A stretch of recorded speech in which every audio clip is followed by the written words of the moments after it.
बैठ जाओ। ये बिहार है और ये बताया जाता है कि बिहार भारत का सबसे गरीब राज्य है।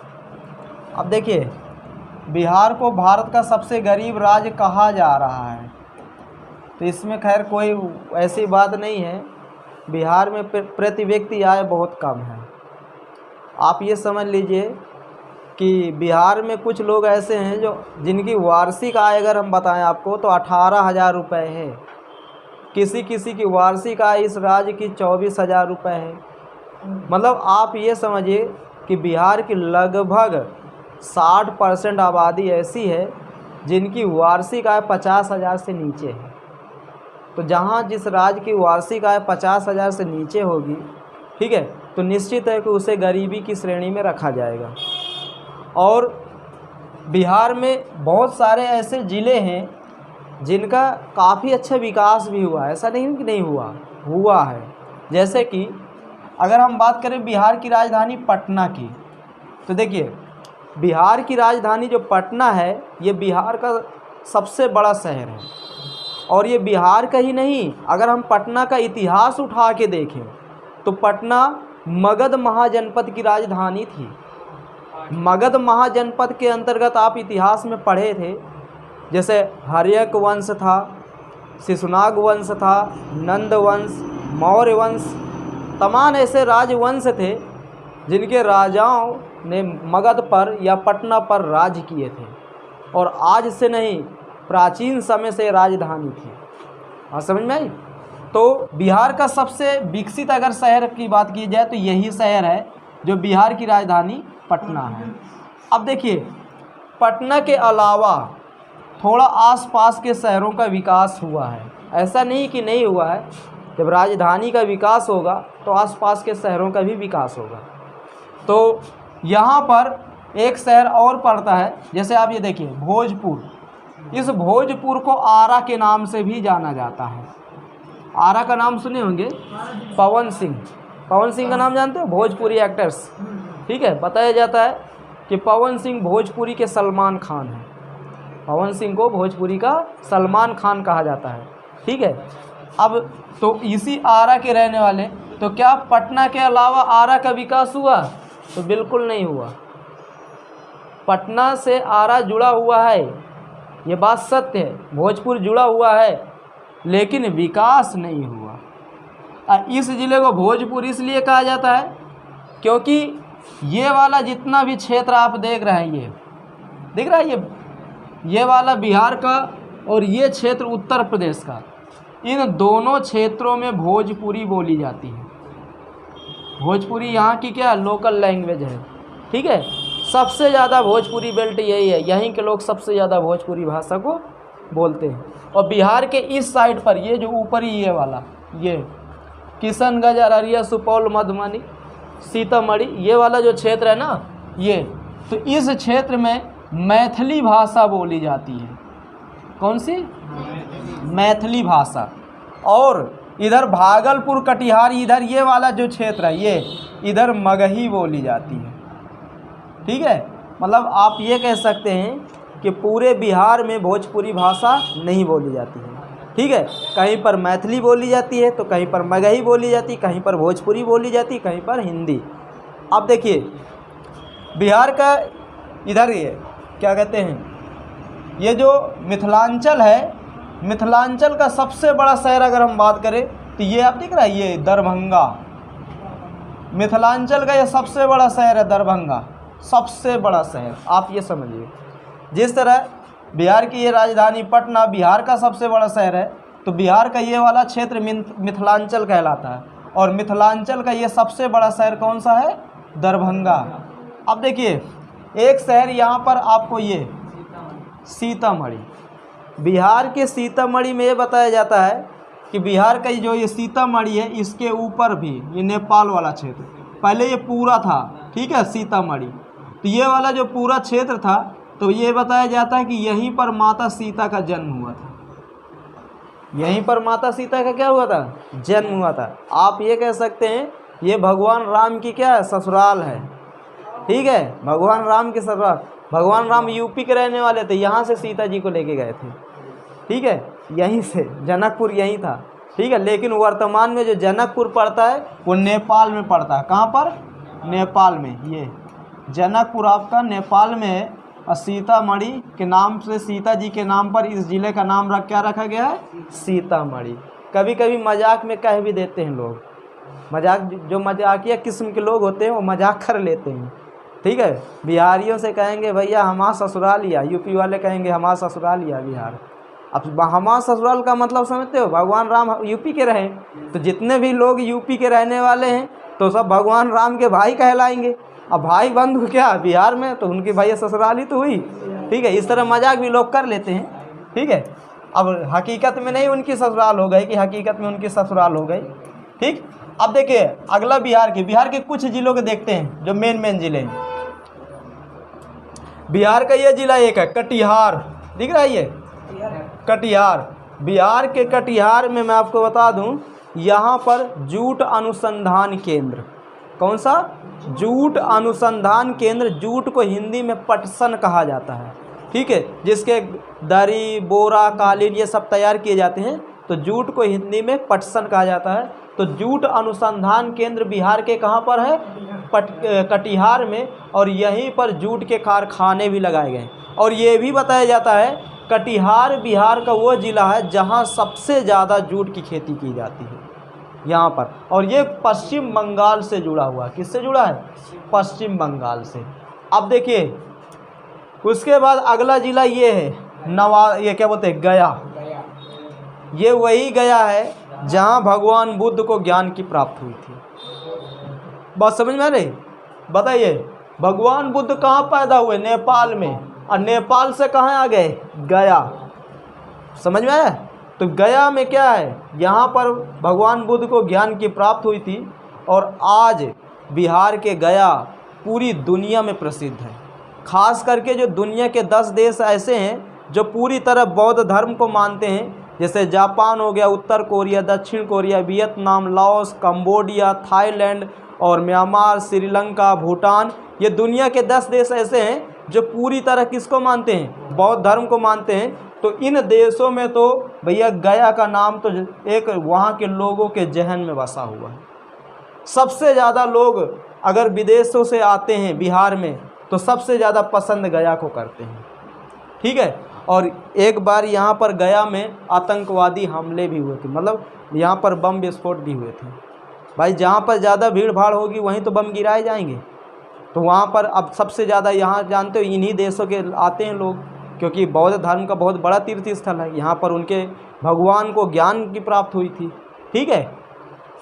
और उसके बाद अगला बिहार का बहुत फेमस ज़िला है, देखिए जिसे हम कहते हैं चंपारण। क्या कहते हैं? चंपारण। देखिए चंपारण 2 है, एक पश्चिमी चंपारण और दूसरा पूर्वी चंपारण। जो पश्चिमी चंपारण है इसे मोतिहारी कहा जाता है। अच्छा बताइए इसे मोतिहारी कहा जाता है कि इसे नहीं बता पाओगे? देखिए जो पूर्वी चंपारण है, कौन सा? ये जो पूर्वी चंपारण है इसे क्या कहा जाता है? मोतिहारी कहा जाता है। और जो पश्चिमी चंपारण है इसे बेतिया कहा जाता है, ठीक है। हाँ, ऊपर वाले को बेतिया और नीचे वाले को मोतिहारी। इन्हीं के बीच में एक जौर है कस्बा टाइप, जिसे कहा जाता है रक्सौल। क्या कहा जाता है? रक्सौल।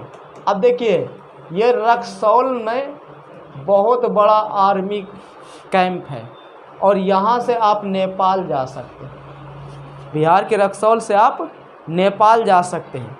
और एक चीज़ मैं आपको और बता दूं, गांधी जी ने सत्याग्रह यहीं से बिहार के चंपारण से, अंग्रेज ज़बरदस्ती यहीं के मजदूर जो किसान थे उनसे नील की खेती करवाते थे बस। और गांधी जी यही बिहार के चंपारण में जब पहली बार आए थे तो यहाँ के किसानों की जो दशा देखी थी ना, तो वो उससे बहुत दुखी हुए थे। और गांधी जी ने कसम खाई थी कि जब मेरे देश का किसान नहीं सुरक्षित है और मैं सूट बूट पहन के टहल रहा हूँ, इसका मतलब है कहीं ना कहीं हमें भी इनकी जैसा ही बनना पड़ेगा, तब हम इनके दुख दर्द को बांट पाएंगे, समझ सकते हैं। और उसी जगह से गांधी जी ने कोट पैंट उतार दिए थे बस हैं। और आराम से उन्हीं किसानों के साथ रहे, जो वो खाते थे वो खाते थे। गांधी जी का बहुत बड़ा त्याग था ये, थोड़ा बड़ा नहीं, बहुत बड़ा त्याग, ठीक है। और ये तभी यहाँ पर देखिए गांधी जी के सम्मान देने के लिए भारत सरकार ने जो मोतिहारी का रेलवे स्टेशन है उसका नाम दिया गया है, मोतिहारी रेलवे स्टेशन का बापू के नाम से है, ठीक है, महात्मा गांधी के नाम से उस रेलवे स्टेशन का नाम। चलें आगे, ठीक है। अब देखिए बिहार के तमाम और ऐसे ज़िले हैं जिनका इतिहास काफ़ी अच्छा है, जैसे कि बिहार का एक ज़िला बक्सर, कौन सा, बक्सर। देखिए ये है ना, ये यूपी से सटा हुआ है, ये है बक्सर। ये बिहार का जो बक्सर ज़िला है, यहाँ पर एक सेंट्रल जेल है, यहाँ पर सेंट्रल जेल है। और यही बक्सर की सेंट्रल जेल में जो फांसी का फंदा तैयार किया जाता है, ठीक है। तो बिहार के बक्सर में फांसी का फंदा तैयार किया जाता है यहाँ की सेंट्रल जेल में, ठीक है। अब देखिए बिहार का अगला ज़िला लेते हैं, जिसे हम कहते हैं, ये क्या कहते हैं, ये रोहतास हो गया, ये भभुआ कैमूर, ठीक है, और ये औरंगाबाद, ये कौन सा है, औरंगाबाद। अब देखिए बिहार के रोहतास, यहीं पर है सासाराम, कौन सा है, सासाराम, जहाँ पर शेर शाह सूरी का मकबरा है। तो बिहार के सासाराम में किसका मकबरा स्थित है, शेर शाह सूरी का मकबरा बिहार के सासाराम में स्थित है। कोई दिक्कत इसमें, समझ में आई। अब आगे चलते हैं। देखिए बिहार का ये सारण जिला है, ये सिवान जिला है, और ये कौन सा है, गोपालगंज। अब देखिए सारण, सिवान, गोपाल, ये क्या बोलते हैं, गोपालगंज। तो सारण छपरा का नाम सुने, छपरा सिवान। तो देखिए सारण, ये जो सिवान हो गया, ये सारण, इसी को क्या कहा जाता है, छपरा कहा जाता है, इसी को क्या कहा जाता है, छपरा। अब देखिए बिहार के छपरा में किसका जन्म हुआ था, डॉक्टर राजेंद्र प्रसाद जी का, ठीक है। डॉक्टर राजेंद्र प्रसाद भारत के पहले राष्ट्रपति थे। तो बिहार के छपरा में किसका जन्म हुआ, बताइए, बिहार के छपरा में किसका जन्म हुआ, डॉक्टर राजेंद्र प्रसाद जी का जन्म हुआ। और वो संविधान सभा के भी अध्यक्ष थे, ठीक है, संविधान सभा के वो अध्यक्ष थे और भारत के पहले राष्ट्रपति थे। और एक चीज़ सुन लो, भारत के वो ऐसे राष्ट्रपति थे जिनका कार्यकाल सबसे लंबा था। डॉक्टर राजेंद्र प्रसाद जी का कार्यकाल सबसे लंबा था, वो भारत के ऐसे राष्ट्रपति थे।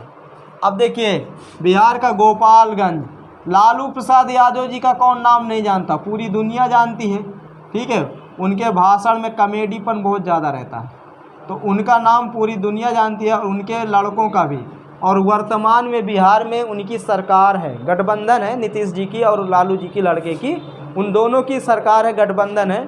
तो आप ये कहिए कि जो बिहार का गोपालगंज ज़िला है, यहाँ पर लालू जी का क्या हुआ, जन्म हुआ। तो आप ये समझिए कि गोपालगंज लालू जी की वजह से आज पूरे भारत में प्रसिद्ध है ये जनपद, ठीक है। जिस तरह इटावा कोई नहीं जानता था यूपी में हमारे, इटावा किसके लिए, मुलायम सिंह के परिवार के लिए जाना जाता है। जब भी कभी इटावा की बात आएगी तो इटावा की 3 चीज़ें सबको नज़र आएंगी, एक इटावा की गुंडागर्दी, दूसरा इटावा का आलू, और तीसरा इटावा में ऐसे राजनीतिक परिवार का जन्म हुआ कि जो आज पूरे भारत में जाना जाता है। अखिलेश यादव, मुलायम सिंह यादव, शिवपाल सिंह यादव, ये सब इटावा के ही रहने वाले हैं, ठीक है। अब चले आगे। अब देखिए अगला ये जिला है बिहार का जिसे कहा जाता है वैशाली। कौन सा जिला है, वैशाली। वैशाली का संबंध महावीर स्वामी से बताया जाता है। इसी वैशाली में कुंडग्राम है, एक गांव। वैशाली के कुंडग्राम में किसका जन्म हुआ था, महावीर स्वामी का जन्म हुआ था, बिहार के वैशाली के कुंडग्राम में। चलो इतनी बात समझ में आ गई आपको, कोई दिक्कत इसमें नहीं है। अब देखिए ये कोसी जिला है, कौन सा जिला है, कोसी। तो बिहार का कोसी जिला का नाम एक नदी के नाम पर रखा गया है। क्यों रखा गया है, देखिए यहाँ नेपाल साइड से एक नदी ऐसे बह के आती है, ऐसे नदी बह के आती है और गंगा में मिल जाती है। इसी नदी को कहा जाता है कोसी रिवर। इसी नदी को क्या कहा जाता है, इसी को कोसी रिवर कहा जाता है। और मैं आपको बता दूं, कोसी रिवर बिहार का शोक है, ठीक है। ये बड़े बड़े एग्जामों में क्वेश्चन पूछा गया है। कोसी नदी बिहार का शोक है और बंगाल का शोक दामोदर है, और चाइना का शोक हांगहो नदी है। कहने का मतलब ये है कि कोसी नदी बिहार के, चाहे वो मधुबनी हो, सुपौल हो, कोसी हो, दरभंगा, मधेपुरा, खगड़िया, भागलपुर, मुंगेर, ये वाले ज़िलों को काफ़ी ज़्यादा कोसी नदी प्रभावित करती है। सबसे ज़्यादा यहाँ पर क्या बाढ़ आती है। बात समझ में आ रही? चलें अब आगे। अब देखिए इतनी बात समझ में आ गई। अब चलें, तो ये कोसी नदी हो गई, कोसी, तो इसी कोसी नदी पर इस ज़िले का क्या नाम रखा गया है? कोसी। ठीक है, अब चलते हैं आगे। देखिए समस्तीपुर, बेगूसराय, लखीसराय, शेखपुरा, नालंदा है। बिहार के नालंदा में नालंदा विश्वविद्यालय स्थित है। बिहार के नालंदा में कौन सा? नालंदा विश्वविद्यालय। तो ये बिहार का नालंदा जिला है, यहाँ पर नालंदा विश्वविद्यालय। ठीक है, अच्छा बताइए बिहार के नालंदा विश्वविद्यालय में किस धर्म की शिक्षा दी जाती थी? कोई बताएगा हमें? बिहार के नालंदा में किस धर्म की शिक्षा दी जाए? बौद्ध धर्म की कि हिंदू धर्म की? बौद्ध धर्म की शिक्षा दी जाती है बिहार के नालंदा में। कौन से धर्म की? बौद्ध धर्म की। अब देखिए उसमें भी शाखाएं होती, हीनयान और महायान। ठीक है, तो बिहार के नालंदा में कौन से यान की शाखा? हीनयान शाखा की। ठीक है, ये क्वेश्चन कई बार पूछा गया है। ठीक है, तो यहाँ पर बिहार का ये नालंदा। कोई दिक्कत इसमें? अब देखिए बिहार की पटना की तारीफ पहले हम बता दिए, तो ये आपका बिहार है। बिहार के विषय में आपको इतनी जानकारी होनी चाहिए। और बिहार के मध्य से एक नदी और बहती है। देखिए बिहार के मध्य से गंगा नदी, कौन सी नदी? गंगा नदी।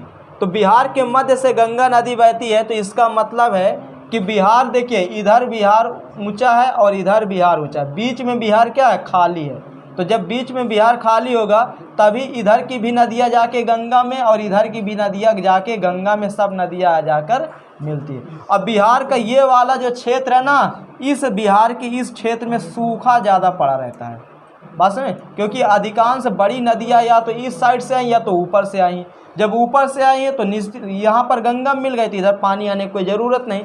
ठीक है, आएगा ही नहीं पानी। तो ये वाला बिहार का अधिकांश जो क्षेत्र है ये क्या? सूखा ग्रसित है। और बिहार का ये क्षेत्र सूखा ग्रसित, और यही कारण है कि बिहार के इस क्षेत्र में सबसे ज़्यादा नक्सलवाद है। ये नक्सल प्रभावित ज़िले हैं, चाहे वो गया हो, चाहे औरंगाबाद हो, चाहे जमुई हो, चाहे बांका हो, ये बिहार के नक्सल प्रभावित ज़िले हैं। कोई दिक्कत इसमें? समझ में आ गई? ठीक है, ओके। फिर कोई दूसरा राज्य लेंगे किसी को?